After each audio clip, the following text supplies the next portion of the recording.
Magandang umaga mga mare, welcome to my mini vlog.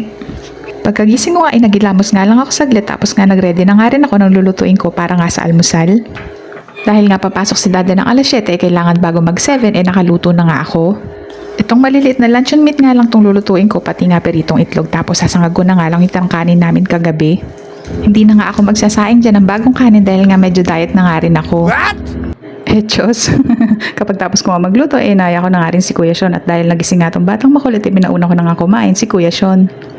Ganyan nga lang ang gawain ko sa umaga kapag tapos ko nga magluto, paghahanda ko na nga si Dada tapos yung mga bata naman. Tapos kapag tapos ko nga silang asikasuhin, saka na nga ako iisipin ko ano yung susunod kong gagawin.